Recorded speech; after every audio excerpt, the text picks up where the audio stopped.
Hey guys, welcome to JReviews. I am Iceman, and the game covered today is Cyberpunk 2077. Cyberpunk 2077 was developed by CD Projekt Red and released on November of 2020. The game is an open-world first-person RPG and received a lot of negative press on release due to the broken state of the game, which to an extent is still the case today. The game has you playing as a character known as V, which can be either male or female. The story to the game is that you are living in a city known as Night City in the year 2077. Mega corporations rule the land and battle with each other for control on a daily basis. You are a citizen of that city and, in typical cyberpunk fashion, are a mercenary out to do various jobs given to you. One such job, quite early on in the game, has you break into an Arasaka mega corporation facility, and it is there that you are forced to insert a cybernetic chip into your head, which releases an engram or personality of the rock band terrorist known as Johnny Silverhand, who slowly begins to overwrite his mind with yours. You are then tasked with seeking to safely remove him for the sake of your own survival. Narrative to the game is largely told via cutscenes and in-game dialogue between characters, much like Fallout New Vegas. As you speak to characters, this takes the form of conversation trees, through which you gain information. Beyond that, there are some in-game videos that play from time to time. The feel of the game is that of a first-person shooter, and very similar to the reboot of Syndicate, which was released in 2012. I say that due to the scan mechanic, which features heavily into gameplay. Beyond those aspects, you have the open world elements as you drive around in cars, travel around wherever you want, which obviously takes some influence from the Grand Theft Auto games. Obviously, with the Cyberpunk name and setting, it draws influence from movies like Blade Runner, games like Shadowrun, and much, much more. Take your pick essentially, anything that's Cyberpunk in feel, design, setting, it's taking a little bit from that. Graphics in the game is outstanding. This is a beautiful game that looks very realistic. From the lifelike look of the characters, the view of the city both in the night and day, and so much more, this is a very nice looking game. Very nice indeed. Music in the game is a mixed bag. Some of it has that cyberpunk kind of feel to it, symbolic of numerous similar games of the past as mentioned.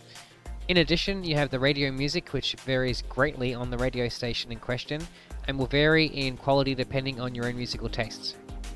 For me, I enjoyed the trance-like radio stations and detested anything with vocals in it. And this game made me actually dislike Trent Reznor and Nine Inch Nails, which is amazing because I love those, but you just hear so much of it, of that music in the game, it can make you dislike them. And now, onto gameplay. So, the first main gameplay aspect is that of scanning, which in recent times is becoming a standard feature in many games. In Cyberpunk, it's used to scan objects and targets, sometimes for locating quest objectives and other times for combat purposes. To scan, just go into scan mode, which on PC would just be holding down the tab button.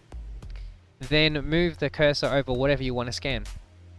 One nifty bit about it is that during combat, going into scan mode will often pause combat entirely, giving you time to be more strategic. Speaking of combat, standard shooting is exactly what you'd expect in a first-person shooter. Aim and shoot, that's it. Same for melee weapons. Next up is hacking, which comes in two flavors. Standard hacking, where you go up to a device or object you want to hack into, and then you're presented with a minigame where you need to try and match up the correct elements in the right order, going in a up, down, then left, right order with each selection that you make. Match up all of the elements in the list and you get the most rewards. The second side to it is combat software, which you can activate on opponents in scan mode.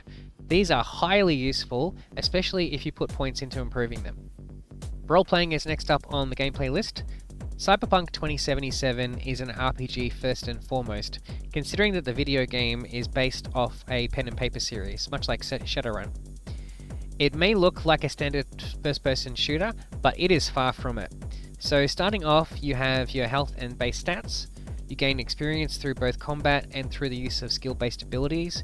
Earn enough XP and you'll level up either your character, which awards 1 point for stats and 1 for skills, or if you level up a skill-based ability, then you gain 1 skill point only. These points you can use to upgrade whatever you like, as long as you have the prerequisites unlocked. Stat upgrades are usually what those prerequisites are. The more you pump into a specific stat, the more of its skill tree is made available for selection. The skill trees grant various upgrades to abilities and actions, plus sometimes give permanent defenses like immunity to specific types of damage, and there is a huge amount of things to choose from, but only a finite amount of skill and stat points that you will receive across the game. So it is good to think ahead on starting the game on what type of character you want to be, and choose stats and skills that match that. One such skill-based ability that is highly beneficial in the game is crafting. I'd recommend putting in at least a few points into crafting, as being able to craft your own ammo does help, and you can use it to upgrade your weapons and armor, which helps out immensely in the long run.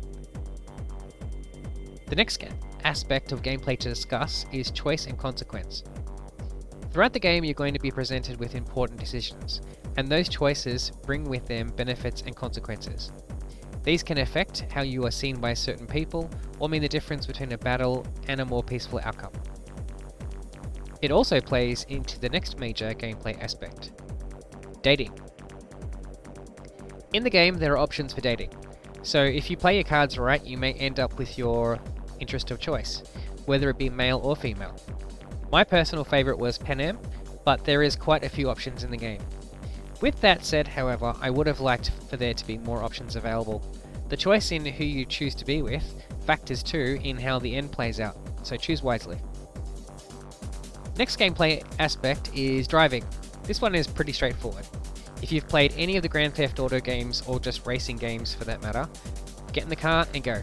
Every type of car handles different to the next, with some having good speed but bad handling, or vice versa. I highly recommend using a controller for the driving sections. Questing is a huge part of the Cyberpunk 2077 experience, and is likely to be the main thing you'll be spending most of your time on.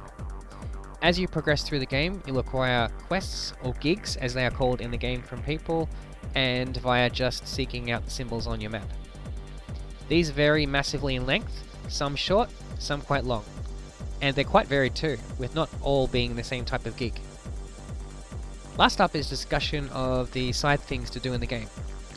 There is a huge amount of cyber-related stuff you can do in this game, from crime events to cyber psycho sightings, side quests, racing, and so much more. The side stuff alone is several weeks worth of content alone. Massive amount of stuff. Enemy variety in the game is good to an extent, with the different regions having different gangs who do look different to each other, and the robotic style enemies do add some mix to it all. However, the game could have used a greater variety, as it does get a bit samey after a while, especially in the later sections. The variance in types of areas you'll be travelling in is great, from typical city-style areas that you would expect to see in a Cyberpunk-style game, to the more outer regions, which was a surprise to see. There is a nice mix of location types, and what you see inside the various buildings does differ from each other, from place to place.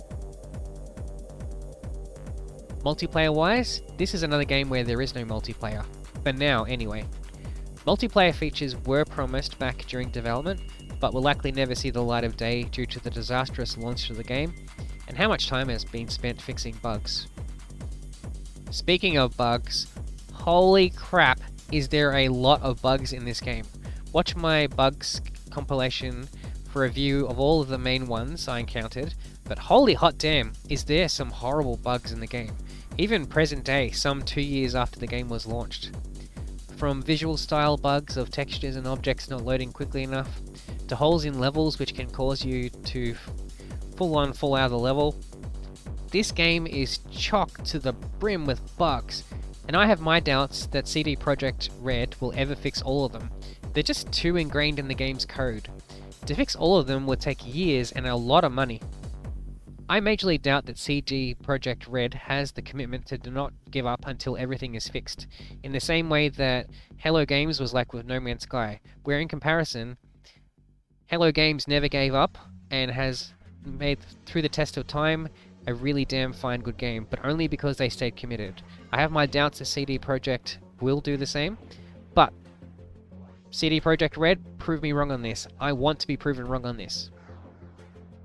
Next up is DLC expansions and sequels. So as of the time of this review, there is no DLC or expansions out for the game yet.